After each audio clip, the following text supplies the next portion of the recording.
Hello, I'm Lindsay. I'm Jody. And this is the news.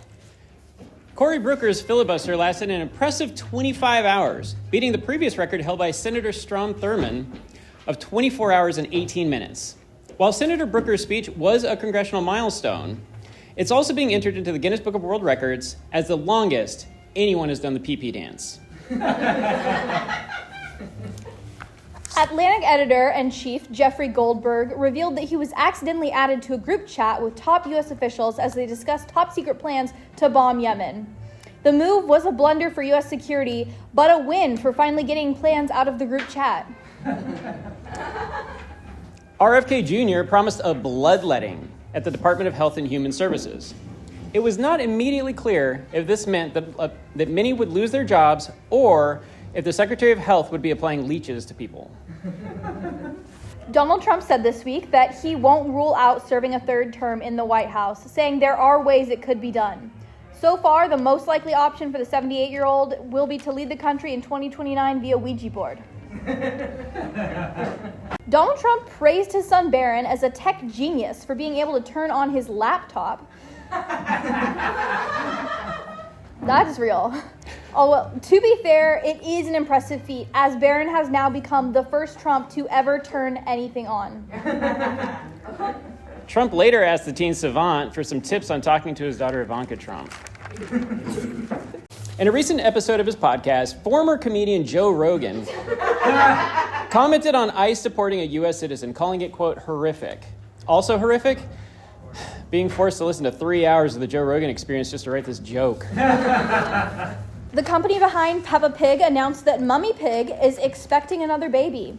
Apparently, the baby was conceived when Mummy Pig and Daddy Pig attempted hoggy style. Look at those freaky little hands.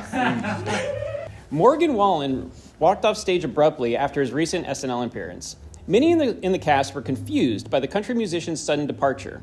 When asked why he left taping before it had finished, Wallen said, "I was afraid for my life. There were non-whites in that there cast. I could have died." We reached out to God for a comment, and they said, "Yeah, that guy isn't welcome in God's country." Tesla Cybertrucks are on fire. Wait, sorry. That should read, Tesla Cybertruck sales are on fire. After several Teslas were vandalized, lit on fire, President Trump declared abuse of Tesla properties as an act of domestic terrorism. Under the new administration, he has also declared eggings are now recognized as white-collar crime. Dave Coulier, better known as Uncle Joey from the classic TV sitcom Full House, has announced he is cancer-free. When asked about the treatment, Coulier said that he told the doctors to cut it out. Hunger Games author Suzanne Collins announced a new movie based on her latest book, Sunrise on the Reaping. And I don't know, I think her fans are a little too into this one. World Athletics will now be testing female athletes' chromosomes to ensure fairness in athletics. Now, instead of crossing a finish line at the end of the race, runners will have to get past Maury Povich as he tries to hand them an envelope with their test results and a note stating, "You are not the winner." If they really wanted to prove the athletes were women, though, they could just see whether or not ESPN airs their event. However, DNA tests aren't always accurate. To really solidify that these athletes are women, the World Athletes Organization will also start paying them half as much as their male athlete counterparts. LA Dodger pitcher Dustin May played his first game after suffering a near-fatal injury from an unlikely source, lettuce. After the game, May told reporters, "Those goddamn liberals tried to kill me with their gay vegetables. But God kept me alive to pitch, and so from now on I'm only eating meat." Marjorie Taylor Greene voiced support for defunding Sesame Street as the Republican Party prefers their monsters illiterate.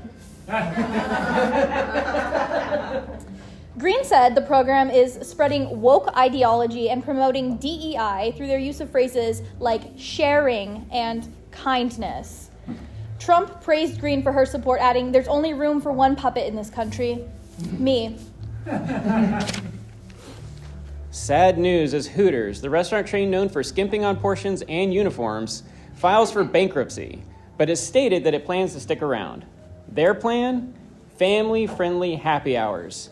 Monday through Friday from 11 a.m. until 2 p.m., families are encouraged to come to Hooters, and they will be provided with eye masks so that children won't be subjected to the lewd outfits of the waitstaff. A Starbucks employee is suing the company over alleged discrimination from coworkers for being straight. And this is how you know you can't trust the lamestream media, you guys, okay? Everybody knows cis-hetties can't make coffee. General Dan Kane, nominated to chair the Joint Chiefs of Staff, denied Trump's story about wearing a MAGA hat.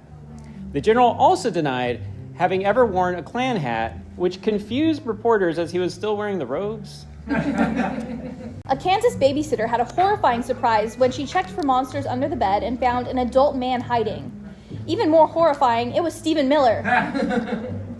A Maryland father was wrongly detained and deported to El Salvador this last week in a move Press Secretary Caroline Leavitt referred to as an administrative error. The error, of course, being the whole fucking administration. Trump criticized a portrait of himself hanging in the Colorado State Capitol. He said it was a grotesque caricature of melting flesh before advisors informed him he was only looking in a mirror. That's right. Trump criticized a portrait of himself hanging in the Colorado State Capitol. He was offended that the portrait excluded his signature neck-gina. That's going to be in my head. Trump also said he disapproved of the image because, unlike his official White House portrait, it just doesn't go hard.